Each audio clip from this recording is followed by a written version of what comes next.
And when you see, there's no artist, let me be clear, there's no artist in this industry that's doing major numbers with these platforms that haven't sold their soul. Jay-Z new video with Nas and DJ Khaled, it's a scene with checkerboards. These are all occult, Satanist, symbolic symbols. Before he was worth over $2 billion, before Beyonce, before Basquiat paintings and boardroom empires, he was just Shawn from the Marcy Projects, a teenage hustler in one of the most dangerous corners of Brooklyn. But let's not romanticize the concrete. Jay-Z didn't stumble into greatness. He carved his path through it, brick by brick, deal by deal, verse by verse, and, some whisper, betrayal by betrayal. The story we're told is the polished one, self-made mogul. But when we dig beneath the blueprint, the shine fades, and what we find instead are broken loyalties, ghosted mentors, and the silent casualties of ambition. Jay-Z, I heard that no one really wanted to sign him when you were shopping him around the record labels. Is that true? Mm-hmm. Yeah. This was, I want to say, I don't know, 90, 91 maybe. We was, you know, we recorded some songs, probably about 4 or 5 songs on Jay-Z, and shopped them to several different record labels, and they all passed. Because for every move that took him closer to billionaire status, there seems to be a body, metaphorical or otherwise, left behind. And one of the first, some say, was Big Daddy Kane. Kane, the lyrical architect who practically handed Jay the mic back in the early 90s, was once so close to him that fans assumed Jay-Z was Kane's protege. Kane brought him on stage, let him freestyle when no one outside of Brooklyn even knew the name Jay-Z. But fast forward to Jay's Hall of Fame speeches, to his documentaries, his retrospectives, where's Kane? Where's even the passing mention? We scoured Jay's public accolades, and Kane's name is buried deeper than a demo tape in a basement closet. They all passed, you know. None of them could see the vision. But I mean, you know, I'm gonna be honest with you about that. I'm glad. Because I don't think that... People close to Kane have described him as disappointed, even wounded by the silence. One industry insider claimed Kane had said in private that Jay didn't look back once he made it. Could it be that erasing Kane was deliberate? Jay-Z has always pushed the I did it alone narrative, the scrappy loner genius who engineered his own destiny. But that version doesn't fit if the world remembers he was once standing on someone else's shoulders. If Kane was the launch pad, then he had to be airbrushed out for the self-made mythology to hold. We're not saying Jay buried Kane's career, but let's just say Kane's phone hasn't been ringing with invites to Roc Nation brunches. Jay, MS, hi. I mean, you know, it was like with some people they didn't, you know, like the flow. With some people they didn't like the image. It differed, but you know, nevertheless, we couldn't make it happen. And Kane might have been the first ghost in Jay's rearview mirror, but he wasn't the only one. As Jay's star began rising in the mid-90s, there was another name blazing through the culture, one that couldn't be ignored, couldn't be rivaled. Shakur. Where Jay was measured, Shakur was fire. Where Jay schemed, Pac screamed. And word from insiders is that Jay wasn't just observing from a distance, he was anxious. Nas once said Jay tried to downplay Shakur, allegedly dismissing him as not a lyricist. A wild thing to say about one of the most poetic figures in hip-hop history. But jealousy wears many faces, and sometimes it hides behind technical criticism. They laid the blueprint for me, and they're not here anymore. So I always want to make sure that, you know, through me, you know what I'm saying, through all of us, so you know that they live on. We've heard the backstage whispers, that Jay felt overshadowed, that Pac's raw magnetism made Jay's calculated persona look safe. Industry veterans have floated stories about tense energy whenever the two names came up in rooms, but the most damning rumor? That Jay once refused to leave his Vegas hotel suite because Shakur and his crew were nearby. Think about that. In a city full of casinos, penthouses, and club appearances, Jay-Z, the future king of hip-hop, allegedly opted to stay locked inside because another man's presence was too heavy to walk past. Maybe it was caution, maybe it was fear, or maybe, just maybe, it was strategy. Because let's look at what happened next. Shakur was gone by late '96. And suddenly, Jay's rise was no longer shadowed, no longer second tier. His ascent was clean, unchallenged. He dropped Reasonable Doubt just months before Pac's passing, but it wasn't until Vol. 2 Hard Knock Life in '98 that the mainstream truly bowed. And who wasn't around to rival him by then? Who wasn't there to clap back, to battle, to challenge that throne before it was even warm? The timing is chilling, whether you believe in divine coincidence or not. Named Diddy 77 times in court documents related. Now, no one's saying Jay-Z had anything to do with Pac's fate. But the reality is this: in a business where presence is power, absence can sometimes be the biggest favor. And the industry, rootless and gold-plated as it is, doesn't mourn for long, it moves on. Jay moved up. The mogul era began. And those early chapters, the Kane years, the Pac paranoia, they got left behind like expired tour passes. Even Jay's personal reflections are telling. He's been open about his past as a corner boy chemist. "You need an exit strategy," he once told Vanity Fair, and we believe him, because he's lived every line. But what if that logic didn't end with the street hustle? What if the same cold-eyed calculus applied to the people who helped him rise? What if loyalty was only good until it threatened the brand? Jay-Z's current empire includes sports agencies, tech investments, fine spirits, and streaming platforms. He's got his fingers in every boardroom in America. But when the cameras cut and the interviews roll, we notice who's never standing beside him. No Kane, no Dame Dash, and not a whisper of reverence for the artist who once held court while he was waiting for his turn. He didn't just reinvent himself, he rewrote his own origin story. And that brings us right back to the vanishing mentors theory. Because Kane isn't just a name that went missing, he's emblematic of a pattern. The idea that Jay doesn't just grow, he sheds. Anyone who played a role in shaping him either becomes irrelevant, invisible, or in some cases rewritten out entirely. It's like each chapter of his career requires a reset, a clean stage with no one around to say, "I helped you get here." But tell me, man, why do you believe that Jay and Puffy is close, even though Jay's lawyer came out and said they're not? Because Jay-Z and Puff was given an assignment. But the past has a way of crawling back into view, and lately the internet doesn't forget. Conspiracy theories, resurfaced interviews, grainy footage, they were all being dissected under a magnifying glass. And with the rise of social platforms, the legend of Shakur and the shadow of Kane have both come roaring back into public conversation. Fans want to know what really happened in those early years, and what did Jay leave behind in the dust? Because when your entire brand is built on being 10 steps ahead, the cost is always what gets left behind. For Jay-Z, that cost might have been more than just youthful mistakes. It might have been silence where there should have been gratitude. It might have been avoidance where there could have been confrontation. And in at least one case, it might have been locking the door in Vegas while one of the most iconic voices in music walked the strip just outside. After they are done with Diddy, Jay-Z is up next to be exposed, right? And it's impossible to ignore who stood beside Jay-Z during some of those crucial leaps forward: Shawn, Diddy, Combs. Two titans, seemingly bonded by empire-building ambition and shared origin stories, but now that connection has turned radioactive, with Diddy under investigation for an alleged criminal web involving trafficking, coercion, and decades of disturbing accusations. Jay's silence has never been louder. For years, they were photographed arm in arm, courtside in the Hamptons, on red carpets, in the middle of the cultural frame.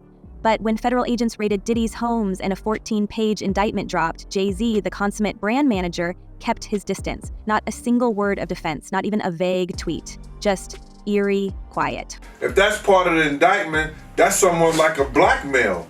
He was blackmailing people to be in the freak-offs.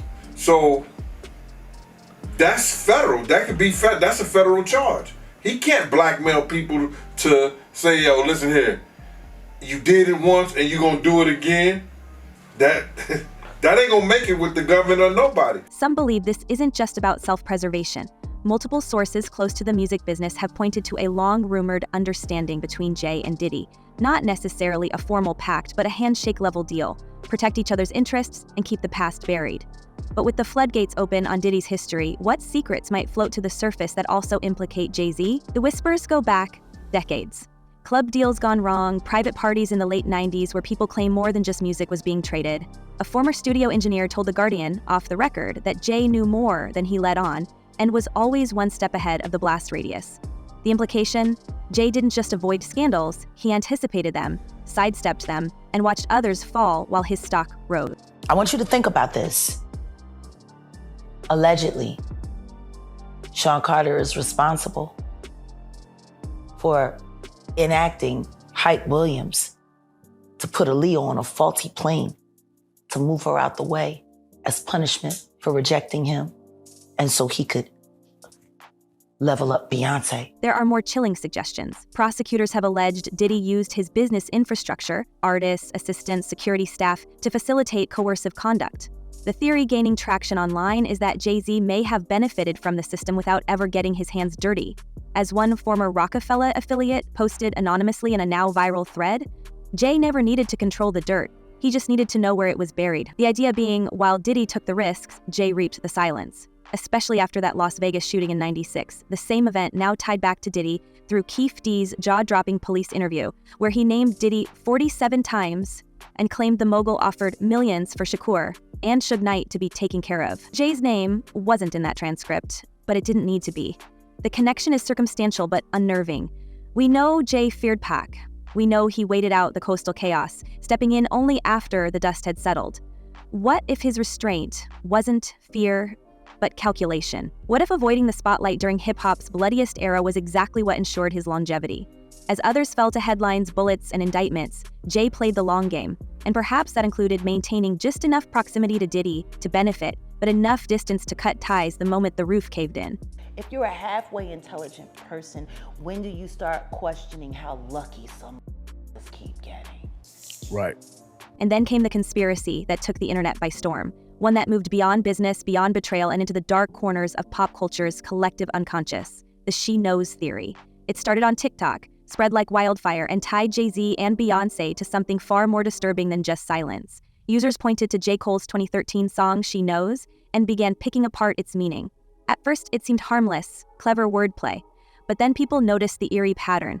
The line, "Rest in peace to Aaliyah," "Rest in peace to Left Eye," Michael Jackson, "I'll see ya," and a deeper connection between the lyrics and real-world tragedies. Aaliyah gone on August 25th, Lisa, Left Eye Lopes, April 25th, Michael Jackson, June 25th, all prominent Black artists who either clashed with the mainstream or were seen as obstacles to rising giants. Suddenly, users were reading She Knows as code, not just she as in a woman, but she as in Shawn and Knowles. A stretch? Maybe, but when you overlay those demises with the timing of the Carters' ascension, the way they moved into power, filled vacuums, and stepped onto stages once ruled by the very same artists who vanished, the theory becomes harder to ignore. If we get to the bottom of Tupac's,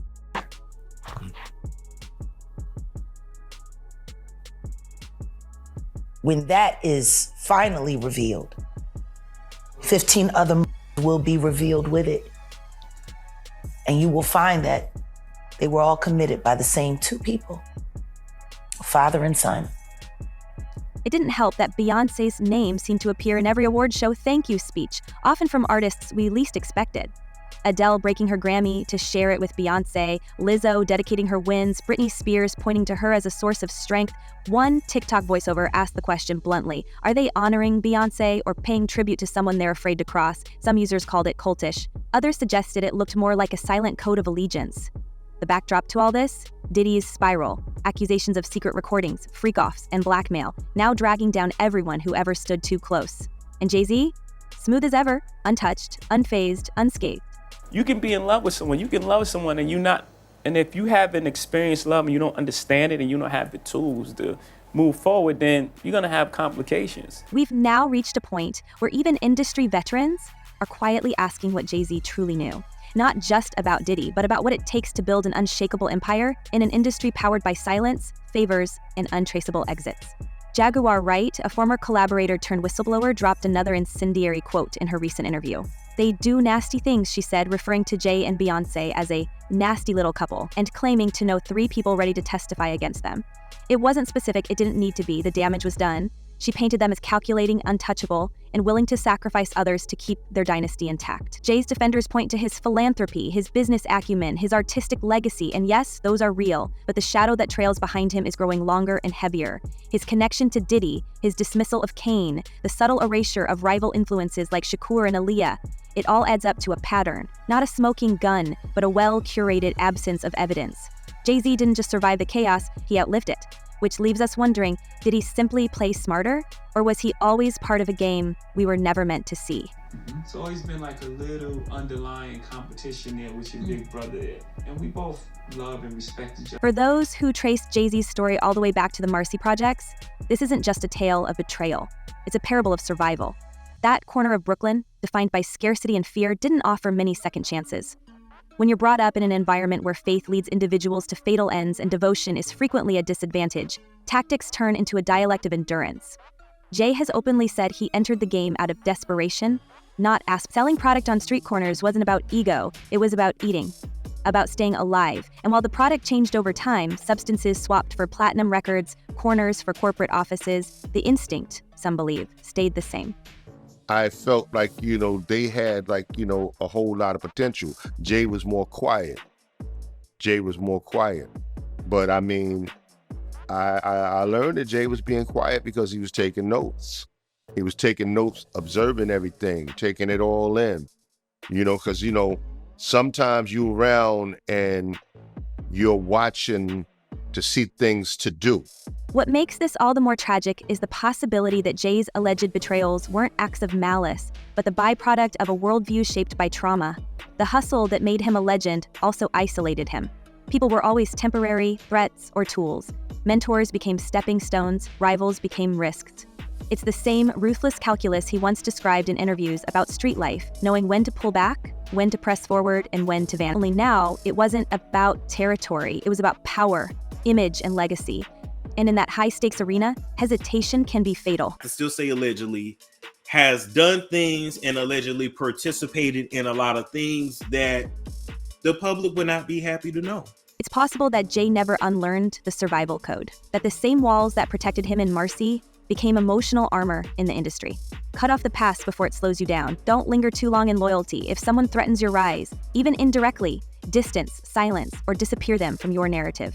To some, that makes him cold. To others, it makes him the perfect product of his environment. We see the suits, the cigars, the billion-dollar moves, but underneath it all might still be the kid watching his neighborhood decay, internalizing that safety only comes from control.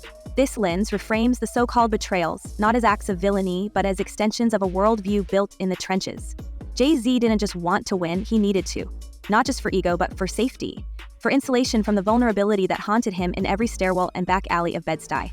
And if that meant stepping over people, then maybe in his eyes, he was never stepping on them, just stepping away, before they could drag him down. The tragic irony is that the same survival instinct that made him unstoppable may have also left him emotionally bankrupt.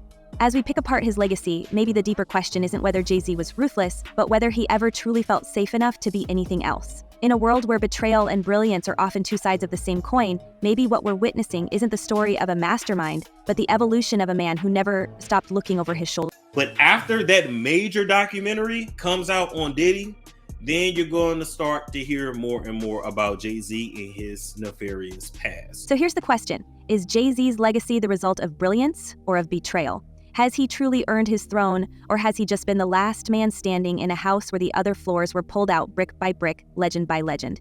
We want to know what you think. Is he the greatest rapper of all time, or the shrewdest survivor of an industry built on silence and secrets?